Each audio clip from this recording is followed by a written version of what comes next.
പുറകിൽ കാണുന്ന ഈ ക്യാൻവാസാണ് ഈ പ്രതിഷേധത്തിൻ്റെ ഒരു ഇടം. ഇവിടെ എഴുതിയും ചിത്രം വരച്ചും മുദ്രാവാക്യങ്ങൾ എഴുതിയും ഒക്കെയാണ് വേറിട്ട തരത്തിലൊരു പ്രതിഷേധമെന്നാണ് BJP പ്രവർത്തകർ പറയുന്നത്. നമുക്ക് ഇവിടെ വിക്ടോറിയ കോളേജിന് മുൻപിൽ ഇന്നലെ SFI സ്ഥാപിച്ച ഒരു ഫ്ലക്സ് കൂടി കാണാം. പട്ടിയുണ്ട് സൂക്ഷിക്കുക എന്നത് വെട്ടിയിട്ട് മാങ്കൂട്ടമുണ്ട് ക്യാമ്പസിലെ പെൺകുട്ടികൾ സൂക്ഷിക്കുക എന്ന് എഴുതി രാഹുൽ മാങ്കൂട്ടത്തിലൊരു നീല സ്യൂട്ട് കേസ് തലയിലെടുത്ത് നടന്നു പോകുന്നതിൻ്റെ ഒരു പ്രതീകാത്മക ചിത്രം അല്ലെങ്കിൽ ചിത്രം, ഗ്രാഫിക്കൽ ചിത്രം, അത് ഫ്ലക്സായിട്ട് ഇവിടെ കെട്ടി SFIയുടെ പേരിൽ സ്ഥാപിച്ചിട്ടുണ്ട്. അത്തരത്തിൽ വലിയ തോതിൽ തന്നെ രാഹുൽ മാങ്കൂട്ടത്തിനെതിരെയുള്ള പ്രതിഷേധങ്ങൾ ഓരോ തരത്തിലും ഓരോ മേഖലയിലും ഉയരുന്നു എന്നുള്ളതാണ് പാലക്കാടിൻ്റെ മണ്ണിൽ നിന്ന് ഇന്ന് രാവിലെ നമുക്ക് കാണാൻ കഴിയുന്ന ഒരു പ്രധാനപ്പെട്ട ഒരു കാര്യം. ഈ ഒരു പ്രതിഷേധം ഇവിടെ തുടങ്ങുകയാണ്. അതുപോലെ തന്നെ ഇന്ന് പല തരത്തിലുള്ള പരിപാടികൾ, നേരത്തെ ബസ് സ്റ്റാൻഡിൻ്റെ ബസ് ടെർമിനലിൻ്റെ ഉദ്ഘാടനം അടക്കമുള്ള കാര്യങ്ങളൊക്കെ ഇന്ന് തീരുമാനിച്ചത്, അതൊന്നൊക്കെ രാഹുൽ മാങ്കൂട്ടത്തിൽ വിട്ടുനിൽക്കും.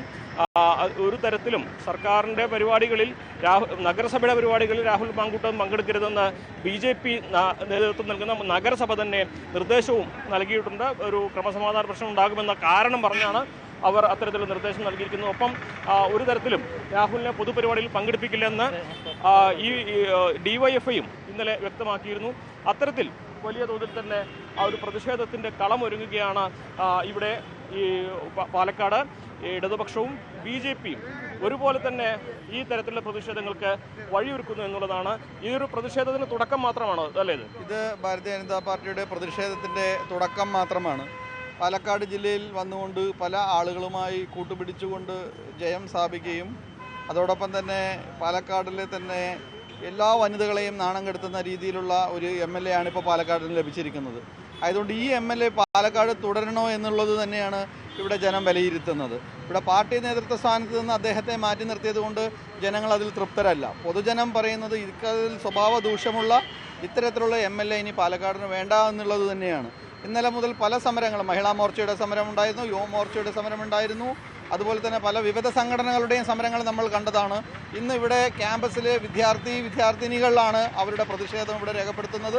കോളേജിന് ശേഷം എല്ലാ വിദ്യാർത്ഥികളും, എല്ലാ യൂണിയനുള്ള വിദ്യാർത്ഥികളും ഒന്നടങ്കം വന്ന് ഇതിനെതിരെ പ്രതിഷേധം രേഖപ്പെടുത്തുന്നതിന് വേണ്ടിയിട്ടാണ് ഇന്നിവിടെ വി ഹേറ്റ് രാഹുൽ എന്ന ഈ ക്യാമ്പയിൻ സംഘടിപ്പിച്ചിരിക്കുന്നത്.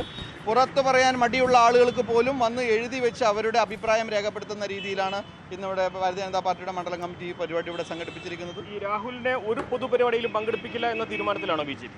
രാഹുലിനെ ഒരു പരിപാടിയിൽ എന്ന് പറഞ്ഞാൽ പാലക്കാട് ജില്ലയിൽ നടക്കുന്ന പൊതുപരിപാടികളിൽ MLA എന്നുള്ള സ്ഥാനം അലങ്കരിച്ചുകൊണ്ട് ഒരു പൊതുപരിപാടിയിലും അഭിസംബോധന ചെയ്യാൻ പാലക്കാട് മണ്ഡലം കമ്മിറ്റി ഭാരതീയ ജനതാ പാർട്ടിയുടെ അനുവദിക്കില്ല എന്നുള്ളത് തന്നെ ഇന്നലെ മണ്ഡലം അധ്യക്ഷൻ അതിൻ്റെ പ്രസ്താവന നൽകിയുണ്ടായി. തുടർന്ന് ഇന്ന് വൈകുന്നേരം തന്നെ ബസ് സ്റ്റാൻഡിൻ്റെ ഉദ്ഘാടനത്തിന് അദ്ദേഹം എത്തുന്നുണ്ട്. അദ്ദേഹം എത്തുകയാണെങ്കിൽ ഞങ്ങൾ അദ്ദേഹത്തോട് പറയാനുള്ളത്, മാന്യമായി ഇനിയെങ്കിലും മുഖം സംരക്ഷിക്കണമെങ്കിൽ പാലക്കാട് ജനതയുടെ മുമ്പിൽ വരാതിരിക്കുന്നത് തന്നെയാണ്. അതിശക്തമായ രീതിയിൽ പാലക്കാട് മണ്ഡലം കമ്മിറ്റി ഇന്നതിനെ എതിർക്കുമെന്ന് ഇന്നലെ അധ്യക്ഷൻ സൂചിപ്പിച്ചിട്ടുണ്ട്. ഞങ്ങൾ ആ സമര പരിപാടികളുമായി അനുമോദ്, രാഹുൽ മാങ്കൂട്ടത്തിനെതിരെ വലിയ പ്രതിഷേധം, ഏറ്റവും ശക്തമായ പ്രതിഷേധം അവിടെ പാലക്കാട് നിറയ്ക്കുകയാണ്. രാഹുൽ എവിടെയാണ് ഇപ്പോൾ ഉള്ളത്? രാഹുലിന്റെ വീടിനൊക്കെ വലിയ സംരക്ഷണം ഒരുക്കിയിട്ടുണ്ട്. മണ്ഡലത്തിൽ രാഹുൽ ഉണ്ടോ അതോ മണ്ഡലത്തിന് പുറത്താണോ? എന്താണ് രാഹുലിന്റെ നീക്കം?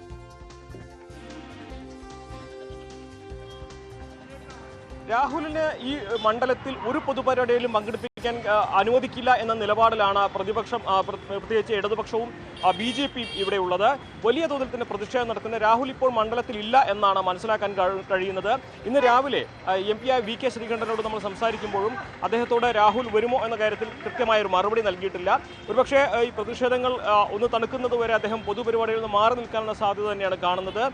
ഇന്ന് നഗരസഭയുടെ നേതൃത്വം നടക്കുന്ന പരിപാടികളിൽ അദ്ദേഹത്തെ പങ്കെടുക്കരുത് എന്ന് അദ്ദേഹത്തോട് ആവശ്യപ്പെട്ടിട്ടുണ്ട്. അത്തരത്തിൽ ഈ വിവാദങ്ങൾ തണുക്കുന്നതുവരെ ഒരുപക്ഷെ രാഹുൽ മാങ്കൂട്ടത്തിൽ പാലക്കാട് നഗരത്തിൽ ഇനി പൊതുപരിപാടികളിൽ പങ്കെടുക്കുമോ എന്ന കാര്യത്തിൽ തന്നെ ഒരു അനിശ്ചിതത്വം നിലനിൽക്കുന്നുണ്ട്. കോൺഗ്രസ് ആകട്ടെ ഇക്കാര്യത്തിൽ DYFIയുടെയും BJPയുടെ ഒക്കെ പ്രതിഷേധം അത് സാധാരണഗതിയിൽ എപ്പോഴും പറയുന്നതാണ്. ഉമ്മൻചാണ്ടിക്കെതിരെ DYFI ഇത്തരത്തിൽ പ്രതിഷേധം സംഘടിപ്പിച്ചില്ല എന്ന മറുചോദ്യം ഉയർത്തിക്കൊണ്ടാണ് ശ്രീകണ്ഠൻ ഇക്കാര്യങ്ങളെയൊക്കെ നേരിടുന്നത്. പക്ഷേ അത്തരത്തിലല്ല ഇവിടെ കാര്യങ്ങൾ എന്നുള്ളത് ഗ്രൗണ്ടിൽ നിന്നുകൊണ്ട് നമുക്ക് വ്യക്തമായിട്ട് പറയാൻ കഴിയും. വലിയ പ്രതിഷേധം ഇവിടെ ഉണ്ടാകാനുള്ള സാധ്യതയുണ്ട്. പ്രത്യേകിച്ച് ഇന്നലത്തെ വാർത്താ സമ്മേളനത്തിൽ P. സരിൻ്റെ ഒരു പ്രസ്താവന, വരട്ടെ കാണാം, വരട്ടെ എന്ന് പറഞ്ഞ അദ്ദേഹം എടുത്തു പറയുന്നത് രാഹുൽ മാങ്കൂട്ടത്തിനെതിരായ പ്രതിഷേധം ഇവിടെ വലിയ തോതിൽ തന്നെ ഇനിയും അണിയറയിൽ ഒരുങ്ങുന്നുണ്ട്.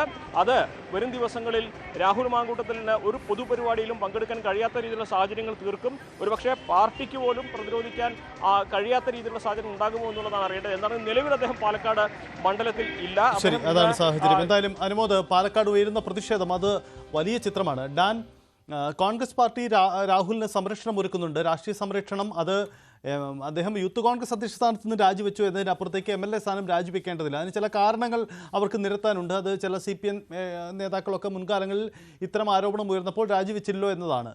നിലവിൽ കോൺഗ്രസിന് ഈ നിലപാടുമായി എത്ര കണ്ട് മുന്നോട്ട് പോകാൻ കഴിയും? കോൺഗ്രസ് നേതൃതലത്തിൽ ഇക്കാര്യത്തിൽ നടത്തിയിരിക്കുന്ന ആലോചന എങ്ങനെയാണ്?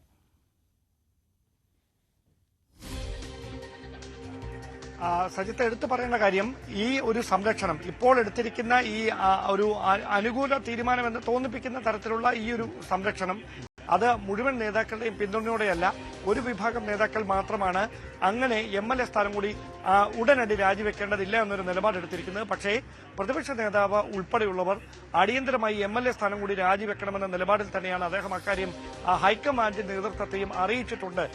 കാര്യങ്ങൾ ഒരുപക്ഷെ ഉദ്ദേശിക്കുന്നതിനപ്പുറത്തേക്ക് പോയേക്കാം, ഇതിനേക്കാൾ ഗൗരവമേറിയ ചില കാര്യങ്ങൾ കൂടി പുറത്തു വന്നേക്കാം എന്നൊരു കമ്മ്യൂണിക്കേഷൻ പ്രതിപക്ഷ നേതാവ് നേരിട്ട് ഹൈക്കമാൻഡ് നേതൃത്വവുമായി നടത്തിയിട്ടുണ്ട് എന്നാണ് നമുക്ക് ലഭിക്കുന്ന സൂചനകൾ. അതുകൊണ്ട് ഇപ്പോൾ CPM നേതാക്കൾക്കെതിരെ നേരത്തെ ഉയർന്നു വന്ന ആരോപണങ്ങൾ ചൂണ്ടിക്കാണിച്ചുകൊണ്ട് ഒരു രാഷ്ട്രീയ പ്രതിരോധം തീർക്കാൻ തൽക്കാലത്തേക്ക് കഴിയുമെങ്കിലും വരുന്ന ദിവസങ്ങളിൽ അങ്ങനെ വെറുതെ അങ്ങ് ഈ വിഷയത്തെ ലഘൂകരിച്ചൊരു രാഷ്ട്രീയ ആരോപണമോ ഗൂഢാലോചനയുമായി തള്ളിക്കളയാൻ കഴിയുന്ന തരത്തിലായിരിക്കില്ല കോൺഗ്രസ് നേതൃത്വം ഈ വിഷയത്തെ നോക്കിക്കാണേണ്ടി വരിക. അതിനെ സംബന്ധിച്ച് മുതിർന്ന നേതാക്കൾക്ക് കൃത്യമായ ധാരണയുണ്ട്. കാരണം ഇത് പെട്ടെന്നുണ്ടായ ഒരു വിവാദമോ പെട്ടെന്നുണ്ടായ പരാതിയോ അല്ല.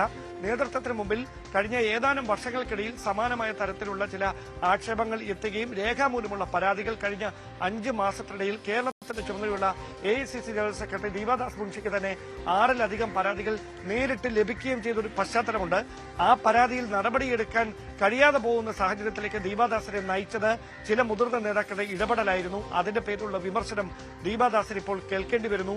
അവിടെ അതുകൊണ്ട് തന്നെ ഇനിയൊരു വിട്ടുവീഴ്ച വിഷയത്തിൽ വേണ്ടതില്ല എന്നൊരു നിലപാടിലേക്കാണ് നേതൃത്വം എത്തുന്നത്. പക്ഷേ തൽക്കാലത്തേക്ക് പാർട്ടി ഒരു ആഭ്യന്തര അന്വേഷണം നടത്തുന്നതുവരെയെങ്കിലും അതിലൊരു തിടുക്കത്തിൽ നടപടിയിലേക്ക് പോകരുത് എന്ന ഒരു വിഭാഗം നേതാക്കളുടെ അഭ്യർത്ഥന മാനിച്ചുകൊണ്ടാണ് അങ്ങനെ ഒരു തിടുക്കത്തിലൊരു നടപടി, രാഹുൽ MLA സ്ഥാനം രാജിവെക്കുന്ന ഒരു നടപടി ഇപ്പോൾ വേണ്ട എന്നൊരു തീരുമാനം നേതൃത്വത്തിന്റെ ഭാഗത്ത് നിന്ന് ഉണ്ടായിരിക്കുന്നത്. അതിനപ്പുറത്തേക്ക് ആരോപണ വിധേയനെ ഉൾപ്പെടെ ഈ പ്രത്യേക സമിതി, ആഭ്യന്തര സമിതി, രാഹുൽ മാങ്കൂട്ടത്തിന് പറയാനുള്ള വിശദീകരണം കൂടി കേട്ടതിന് ശേഷം മാത്രം അത് റിപ്പോർട്ടായി സമഗ്രമായി KPCCക്ക് സമർപ്പിക്കും. KPCC ആ റിപ്പോർട്ട് കോൺഗ്രസ് ദേശീയ നേതൃത്വത്തിന് കൈമാറും.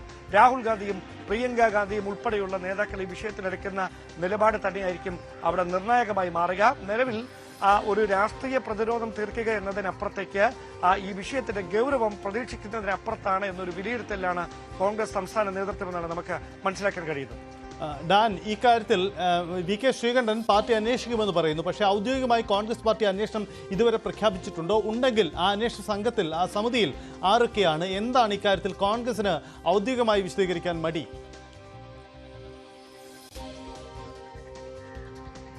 അങ്ങനെ ഒരു അന്വേഷണം നടക്കും, അത് ആരംഭിച്ചിട്ടില്ല. അങ്ങനെ ഒരു സമിതി ഇതുവരെ പ്രഖ്യാപിച്ചിട്ടില്ല. അച്ചടക്ക സമിതി കോൺഗ്രസിന് നിലവിലുണ്ട്. പക്ഷേ കഴിഞ്ഞ ദിവസം നമ്മൾ തന്നെയാണ് റിപ്പോർട്ട് ചെയ്തത് അച്ചടക്ക സമിതിയുമായി ബന്ധപ്പെട്ട് ചില ആക്ഷേപങ്ങൾ നിലനിൽക്കുന്നുണ്ട്. അതുകൊണ്ട് തിരുവഞ്ചൂർ രാധാകൃഷ്ണൻ അധ്യക്ഷനായ അച്ചടക്ക സമിതി ഈ വിഷയത്തിൽ അന്വേഷണം നടത്തുന്നതിനപ്പുറത്തേക്ക് ഒരു പ്രത്യേക സമിതിക്ക് രൂപം നൽകിക്കൊണ്ട് പാർട്ടിയുമായി ബന്ധപ്പെട്ട് ഉയർന്നു കേട്ട ആക്ഷേപങ്ങൾ അടക്കം വിശദമായി പരിശോധിക്കുന്നതിന് വേണ്ടി ഈ സമിതിയെ ഒരുപക്ഷെ നിയോഗിച്ചേക്കാം.